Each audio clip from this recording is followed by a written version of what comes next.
4 years, this nigga, and like unless he just says I'm losing money, which he probably is as a businessman.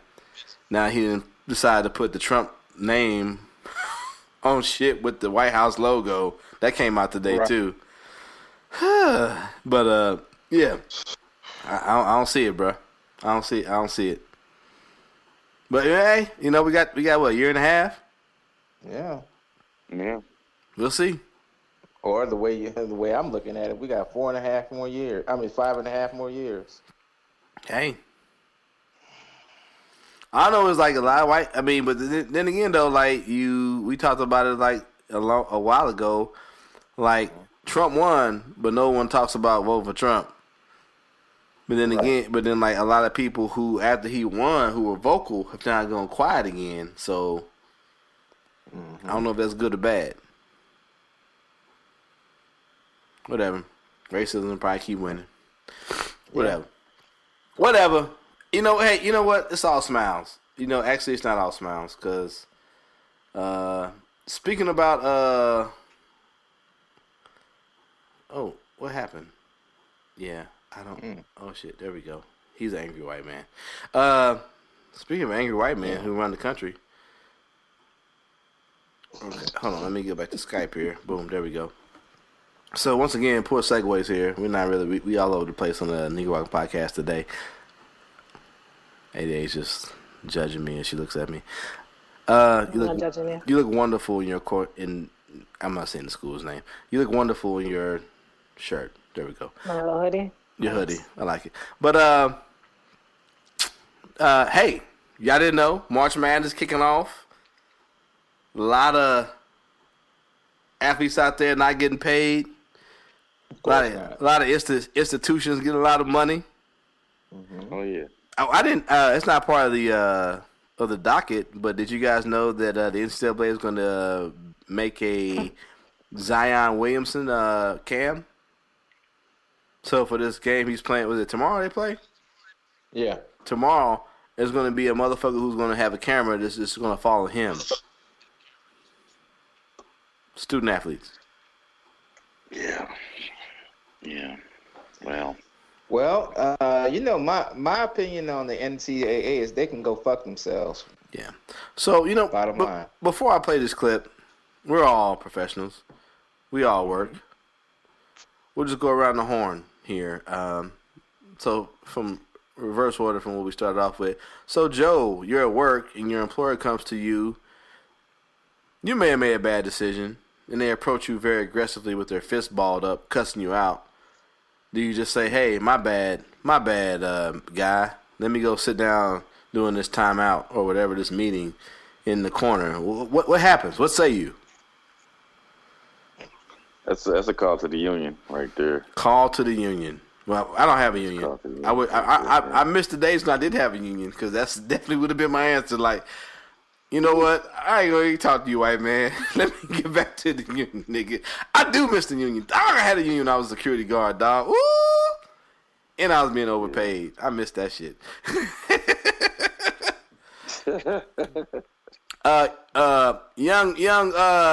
Actually, I should start with A.D.A. since it was. Actually, wait a minute. What was it? You know what? I'm getting old. I'm getting old. Young A.D.A. Miss Lavender, who sprinkles her fair scents on the podcast. So you're at Lavender. So you're at work and your boss comes to you. You may have put a dot in wrong, whatever, I don't know. But it's still going. You have time to correct it. You do correct it, and you guys still go on to win or whatever it is in the business world. But her fist is balled up. She's angry. She's yelling at you. She's cussing you out. How does that happen? What goes on there?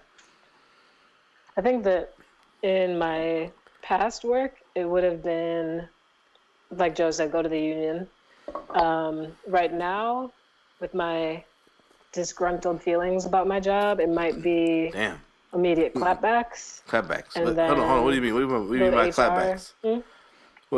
We may have white listeners. Or clapbacks like crab cakes?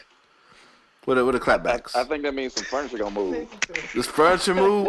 We gonna be moving furniture up. Wait a minute. Office, Wait a minute. Furniture moving. Pushing some chairs out the way. So you're leaving? What does furniture It would moving mean? It would be me saying everything that I think about saying to them on a given day when I'm getting dressed in the morning, when I'm walking to work, when I'm at work, finally saying the things that I wanted to say. Or if I had enough sense to hold my tongue for a little bit, it might be going to the HR lady and then quitting. Like, I feel like I'd quit. I couldn't deal with a boss who treated me like that. Okay. Or he really who treated any of my colleagues that way, because if she can treat a colleague that way, probably going to treat me that way at some time too. Right. So I'd be out. Definitely feel you. 10 meters, sir. You're scrubbing to a case. Since we have the same job, we work together actually. You're scrubbed into a case. You hand the physician the wrong sheath, and he said instead of saying, "Hey, this isn't what I wanted," he decides to just fucking cuss you out in front of everybody. What happens? I'll look at him. I'll tell him, look here, player.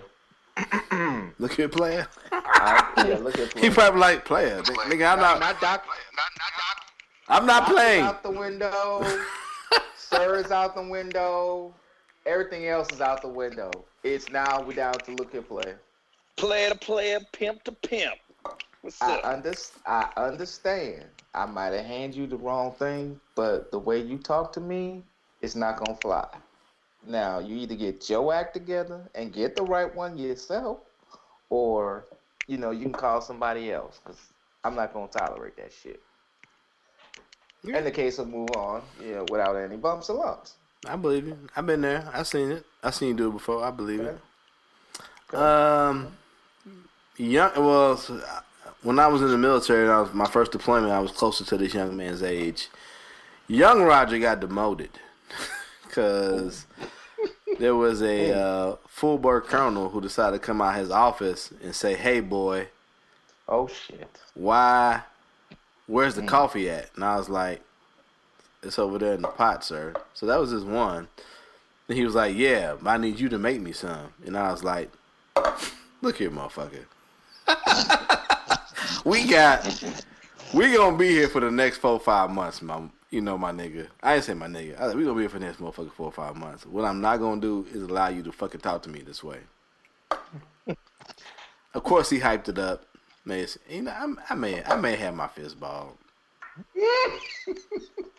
You had your fist balled. I did. Tell us. He was like, at that time, he was like 60-year-old man. At that time, that was like right after I left. So I was out of Missouri. So I was like, yeah, I was out of Missouri. Left basic training. So I was pretty decent shape. So I'm not big, but like my 6'3", 240-pound ass stood up with my fist balled. He probably didn't feel threatened. But what we're not gonna do is call me a boy. And I told him, I said, "Look, motherfucker, you can call me Winston. You can call me Specialist. You can call me Soldier. But what we're not gonna fucking do is call me boy." So I don't know what we're gonna do about that. We can go outside and talk about it. Who out here popping bubble wrap, man? I think Andy just won the motherfucking lotto, or he playing bingo, or this nigga, yeah. Is that bubble wrap? No, I wasn't popping bubble wrap. I'm opening mail. That's not bubble wrap. See, y'all see this video here, right? Y'all see my screen? Yeah, we see that. Yeah. Okay, so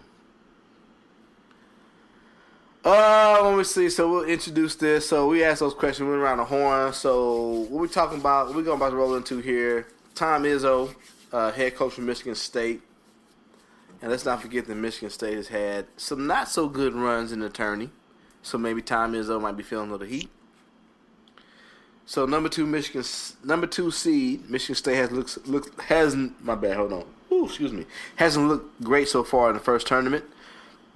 Game against Bradley, the Spartans trailed at halftime, but were able to reestablish some control of the game with a 10-0 run at the start of the second half.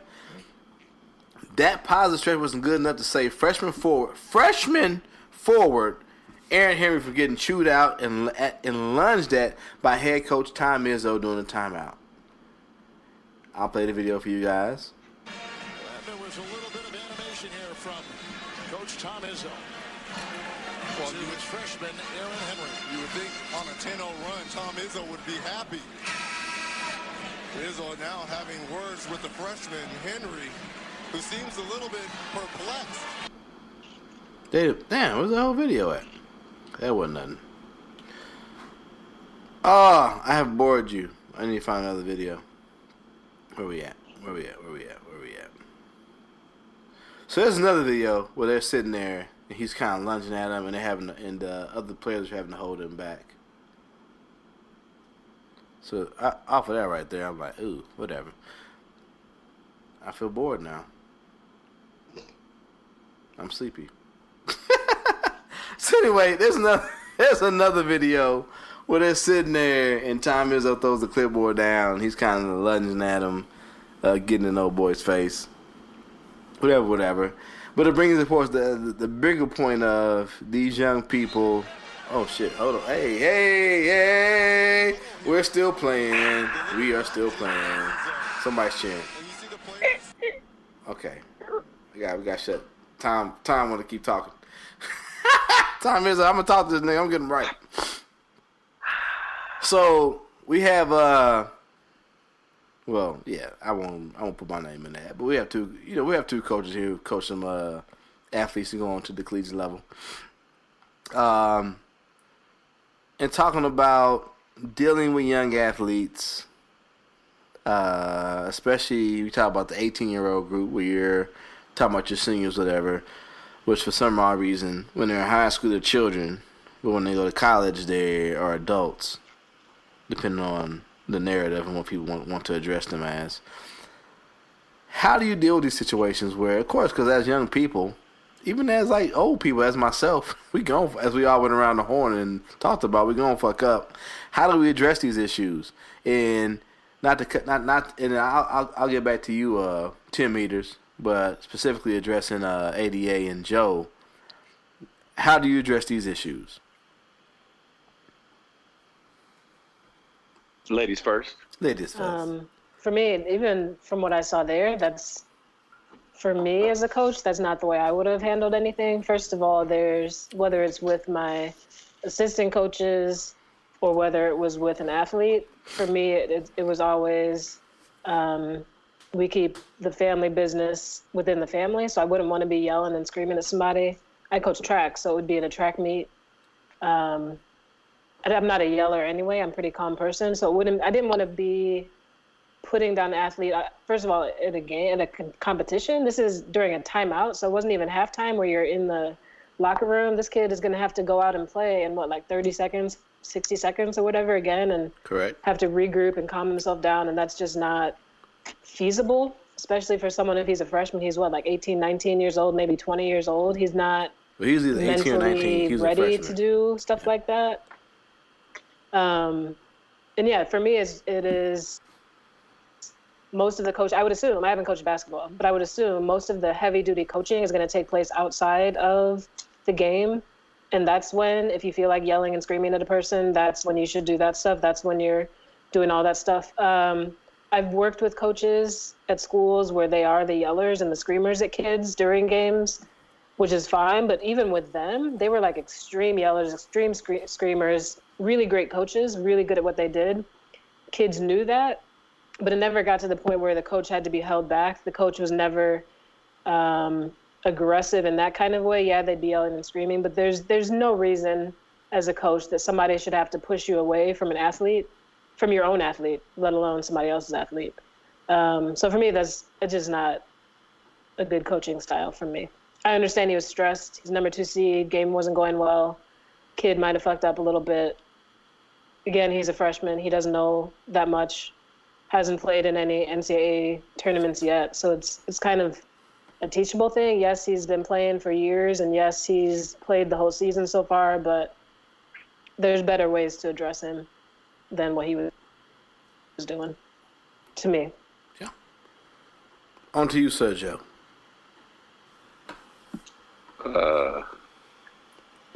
coaching experience has been different. Joe be out there kicking them kids. Nigga, you better run, nigga. Damn, you be Kareem hunting them motherfuckers.